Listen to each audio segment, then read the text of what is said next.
It's my first time here, and I've got to say it's a delightful time. I arrived yesterday after about a 4-month flight from Sydney, and since then I've been eating on the streets and drinking lots of tequila. So it's primed me to talk about the streets of Bangkok because, well, I'm ready to roll in the gutter again. I want to introduce Andy Ricker, who is a dear friend of mine and will probably keep me on the straight and narrow as we begin to discuss the streets of Bangkok and their delicious food stalls that inhabit the large foodscape of Thailand. Andy has a restaurant, 2 restaurants, several restaurants in New York. Is far more successful and personable than me. Bah humbug. Yes. Shall we sit down? Yes. So I think I'm going to Okay, fine. I'll sit here. Okay. I'll sit here.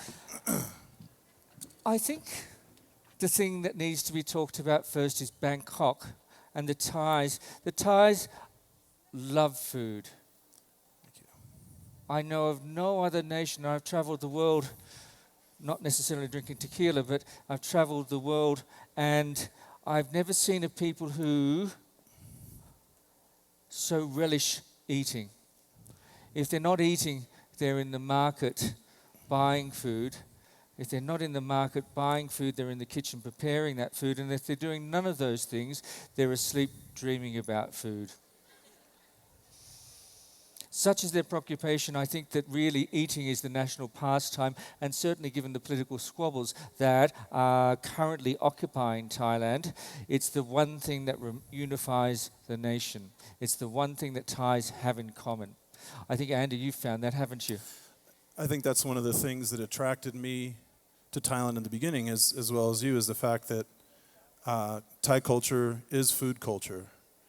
It is, isn't it? I mean, all aspects of Thai culture are somehow entwined with food, to the extent that even in the morning, the faithful, the Buddhist faithful, feed their monks because the food is a vehicle to feed the soul of their nation, the monks, the priests that walk around the streets, and it's an opportunity to make merit so they can increase their karmic benefits in their future lives. It's not the food itself has any sacredness, but that the food is the means by which they can accrue a karmic improvement in their life. It's a means of hospitality, of providing hospitality, of course, of acknowledging obligation. In all aspects of the social transaction, the social contract, there's a meal involved. Correct. And yet, with a culture this old, with food so deeply embedded in it, the subject of the talk tonight, which is Bangkok street food itself as we know it today in Thailand, has only been around for something like 70 or 80 years, is that correct? It's something true like that. But I think first of all we need to define what street food is, because you see there's two great sides, 2 streams to Thai food.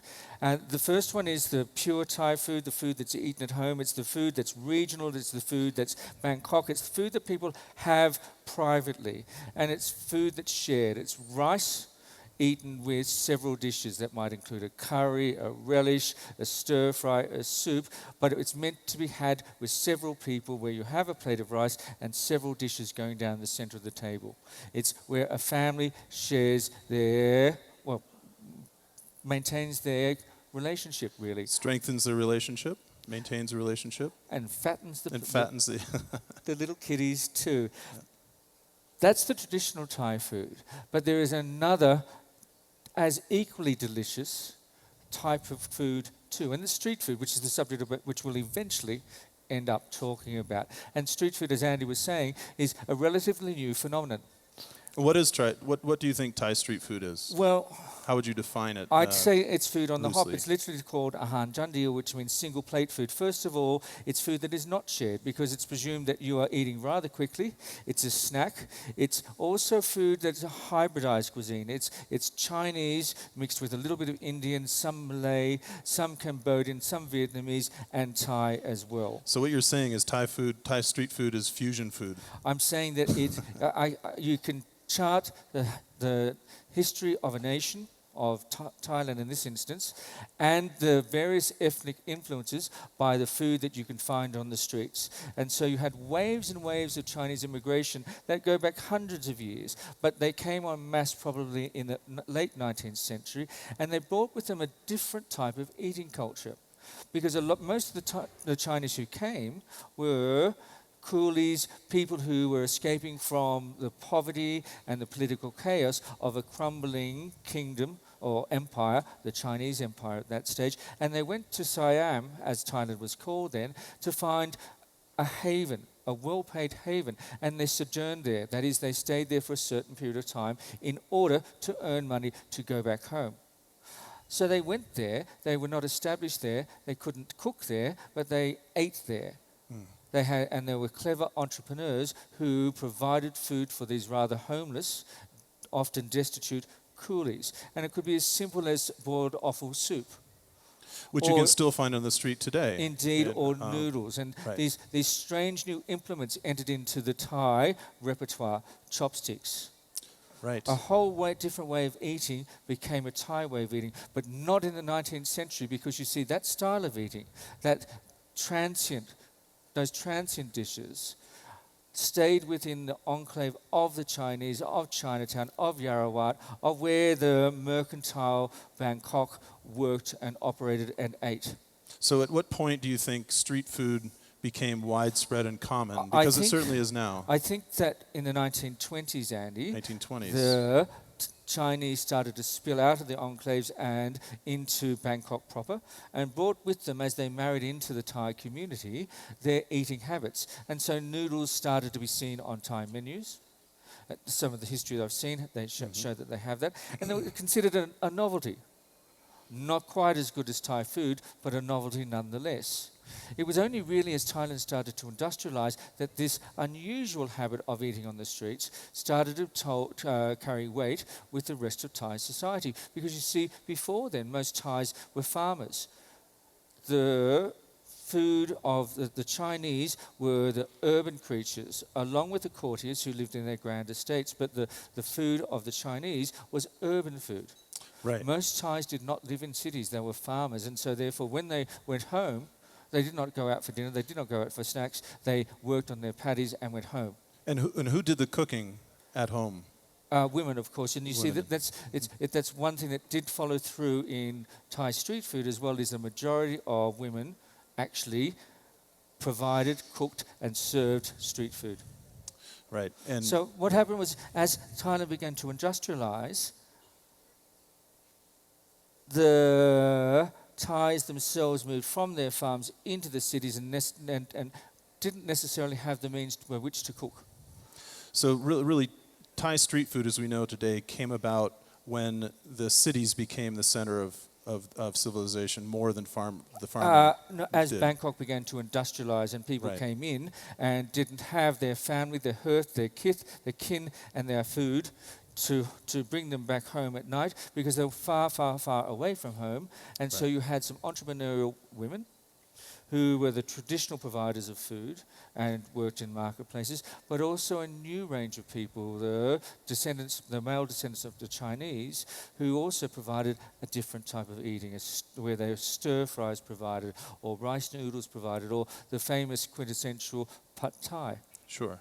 Now I remember when I first came to Thailand in the mid-'80s, it was the Thai street food scene was not as big as it is now. I mean, it's a constantly growing and changing thing. Oh, absolutely. And I feel like the Thai palate has changed over time, perhaps as they've gotten more economically sort of upwardly mobile. There's been, to my taste, there's been a move towards more. They can afford more, so they eat more meat. There's more that kind of thing going on out on the streets. I think what's happening as well, Andy, is that the whole way of the way that Thais cook and eat has changed quite dramatically, because as Thailand hitched onto the global economy in the 40s, 50s, 60s, and even more importantly in the 80s and 90s, the common practice for Thais to eat at home at least once a day changed because they became so time poor and were caught up in the industrialization, in factories, in offices and so on, they became time poor. Right. And what's the quick way of cooking food in this type of cuisine tends to be noodles. They're very, very quick to cook, whether they're a soup noodle or a fried noodle. It's a quick combination of a few ingredients thrown into boiling soup or thrown into a hot wok. And so you have this very, very quick way of cooking, whereas a lot of the food that you would have at home is something a little bit more laborious, more labor-intensive and more elaborate. There is that. There is the brisk immediacy of something that provides a quick meal for a tired worker. Right. And that's, I think, the definition of what street food is. But luckily in Thailand, the fast food that workers have is not industrialized food or commercial food. There is that healthy way of eating where you have people who go to the markets every morning, pick up their ingredients, prepare themselves, then sell it on the day to start afresh the next day. The thing that is important, I think, to remember, Andy, is that Thais work to live. So therefore they won't spend all day at work, but they will spend enough time at work to earn enough money to go out themselves or to do whatever, to tamsanuk, as Thais say, to enjoy. Right. So there's an element of fun. There's something in Thai culture called sanuk, which means fun, that they try to inject into everything they do. So when you go out to eat at a Thai street market, there's definitely an air of fun and garlic festivity. And chilies. And holy basil. Because Yes. you see, the thing about Thais is because they love to eat, there's a vast repertoire of dishes that are available.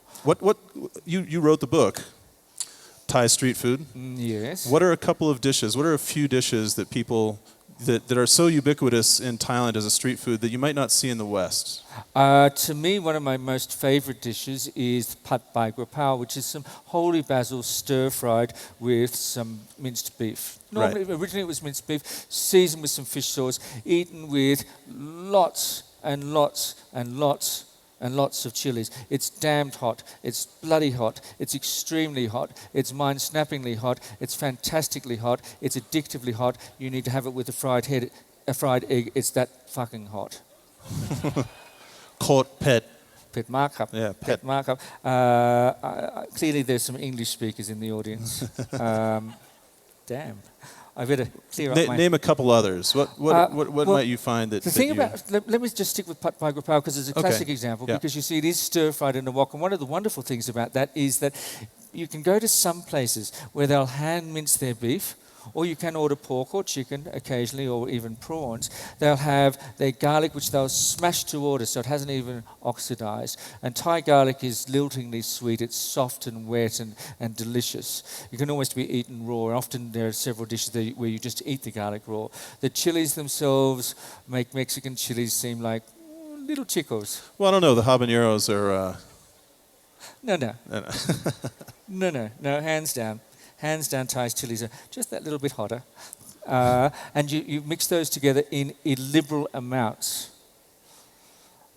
Yeah, I mean, when you watch a vendor making a proper pad krapao, they'll have like a mortar and pestle, and they'll have crushed some of these very, very small pikinu, or bird shit peppers, or actually, sorry, rat shit peppers. Are you swearing on stage? Oh, sorry. And lots of this garlic.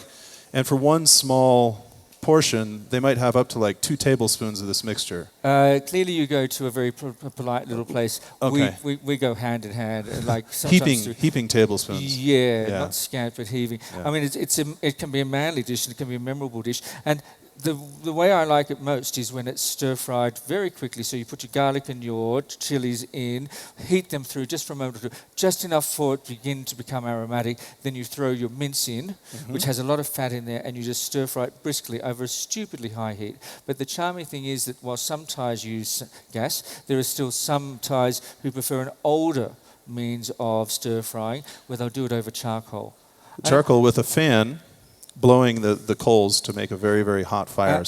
And I'm one of those fans hanging out with my tongue hanging out, waiting for it to stir fry, I have to say. Yeah. And you eat it with lots of rice. And you eat it for breakfast. You can eat it. You eat it for breakfast. You can eat it for lunch. You can eat it any time. Any time of the day. That's something about Thai food. there's no real sort of specific breakfast food. There are things that are more commonly found in the markets in the morning, but they're just as likely to have a catfish curry or a pagapao for breakfast as they are some mangoes or maybe a fried donut and some soy milk. Which can be a bit disconcerting when you're used to cornflakes. Right, exactly. But then that's what Thailand is like. It is disconcerting, and you find that discomfiture, most of all on the streets where you find that pad thai pagapao, but then you can also have the rather classic Thai pad thai, which has a multitude of variations. Pad thai, right. And it's a classic Thai dish. I mean, it's across the world, and people in the States think it's a ancient dish of Cool Siam. And in fact, it was only a dish that was developed in the 1940s under Field Marshal Peaboone at a time when he was trying to create a sense of national unity. And so he tried to quash the Chinese. And one of the ways that he did, there were many ways in which he did so. He prevented Chinese from going to school. He prevented them from having certain types of jobs. They were not allowed to speak in their own language. And another way that he did it was to expropriate the noodle. And then make his Chinese cook come up with a dish. Well, there's a national competition in the 1940s, just before the Second World War, when they wanted to find a dish that had many aspects of the Chinese noodles, but also had something very Thai about it. And what they did was they had their rice noodles Chinese, they had their dried prawns Chinese, they had their bean curd Chinese, they had their bean sprouts Chinese, and the garlic chives Chinese. Salted turnip. A salted turnip as well, which is all Chinese and no different from the most ancient of stir-fried noodles that you'd find in China as well. So there was no difference whatsoever. But what they did do, what this competition did change, was they added some palm sugar and some tamarind water to it, and voila, they said that they have their own national and some dish. fish sauce, yes. There you go. And some fish sauce. And voila, they said that they had their own national dish, something that superseded all previous renditions.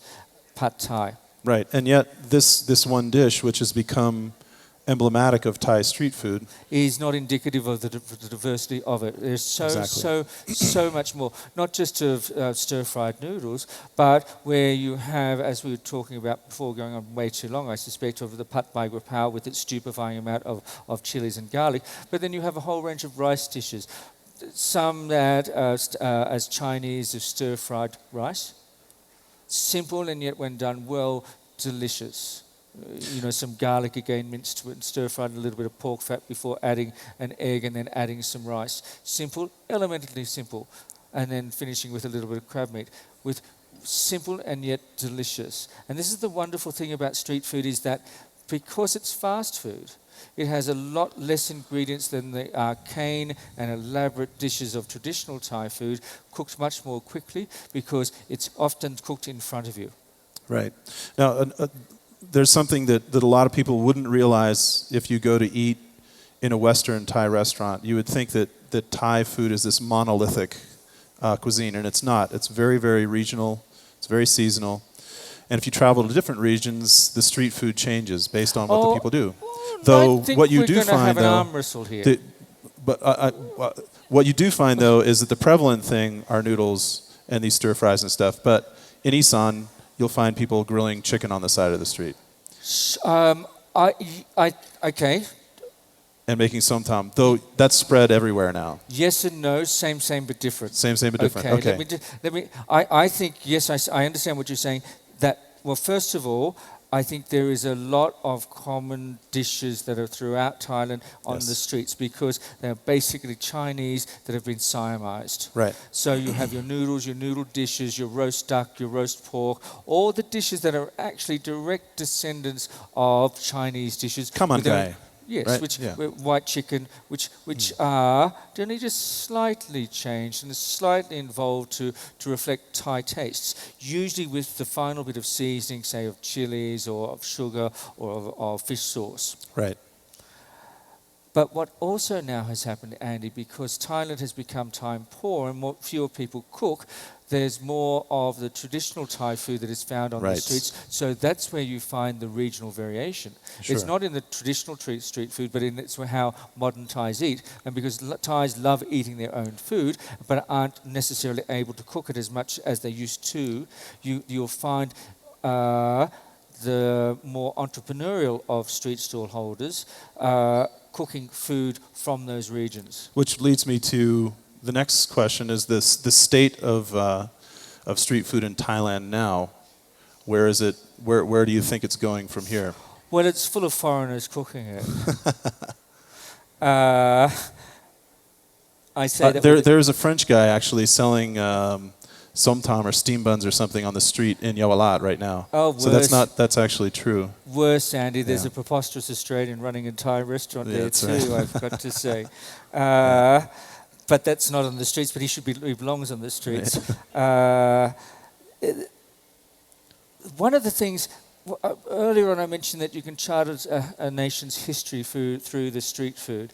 And I think the interesting thing that is happening in Thailand is what you're seeing on the streets is reflecting what's happening in society. There are fewer people cooking.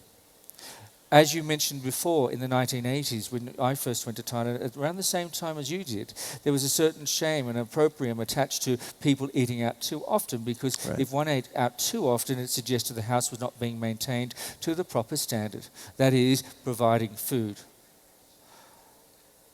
Occasional stacks out in the morning, or when necessary, was okay, but anything too much suggested something rather wrong. Right. That's changed dramatically, and so more and more people started to eat out. Now you find that more people eat out than eat at home. This is true. There are some houses that are built, some condominiums that are built without kitchens even, because, and I confess that when I was living there and wasn't working there, I would rarely cook at home because simply it was so much easier to walk down the stairs, have something delicious, cheaper than what I could probably do it myself, without any effort and not having to wash the dishes. And Thais take advantage of the fruits of the streets.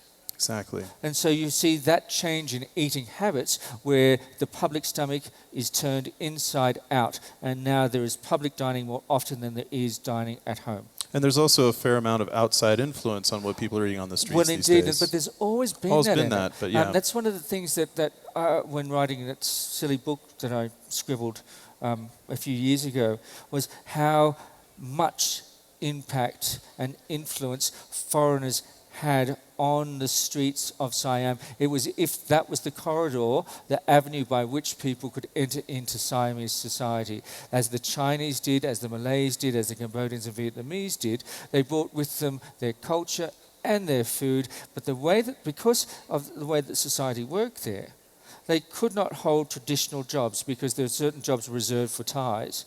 You know, government jobs, they couldn't own land. So often you had to stay in the city or work where having your own small industry. Right. That is often food, providing food. And you had these hawkers going around. So you had people providing chicken and rice, as you say. You had biryani. You had the Indian effect of biryanis. I remember in the 1980s with Indians going around selling nuts and lentils and things like that, and grains and dal with tables, walking around restaurants. So these immigrants who came to Thailand brought with them their food, and could only work by providing food. And so you see all those effects, those dishes, the remnants of them, on the streets today, whether it be the Chinese, as we've discussed, the Indians with their biryanis, or the Malays with their biryanis, the rotis with curries, the spring rolls, or the satays, which came down from the south as well. And so these days you have the Korean influence on start seeing things like mugatat on the streets. I'm very glad you didn't mention pizza. Pizza. Sushi. Yeah, exactly. In the countryside markets, you'll see sushi stands now. So, and coffee. In some ways, the streets are the barometer of the nation, or at least to the eating side of the nation, because they're the first avenue, the first way that food can enter into the Thai diet proper, or into the Thai culinary canon. For instance, you know, the Chinese noodle, which was alien up until 100 years ago, 90 years ago really, has now become such a steadfast favourite that outside of Thailand, a noodle dishes seem to be the ultimate expression of Thai food. Right, Thai and cooking. that's why when you go to a Thai restaurant in the West, you're given chopsticks immediately. That's one of the reasons, I'm sure. Only in America. Only in America? Not in Australia? I wouldn't know, Chef. I don't eat Thai food outside of Thailand. So the streets of Thailand provide not only a delicious entertainment and diversion, they provide a healthy way of eating and provide a service for a busy family to feed themselves and maintain the ties that bind them together, that make them Thai, that is, having a family eating together, yet now no longer needing to cook. It's also the way that one can draw observation about the way the country has developed, not only socially but also culturally, where the foreign influences are still reflected in the dishes that are eaten on the streets, but yet not have entered into the pure Thai food that's eaten at home. It's one of the remarkable and complex things of a nation that so loves their food, that so delights upon their food, that thinks that their food is the best in the world. And I have to say, I agree. And on that note, before the hooks come off of the side of the stage and drag us off, maybe... Abbott and Costello are off. Thank you, ladies and gentlemen. Thanks so much.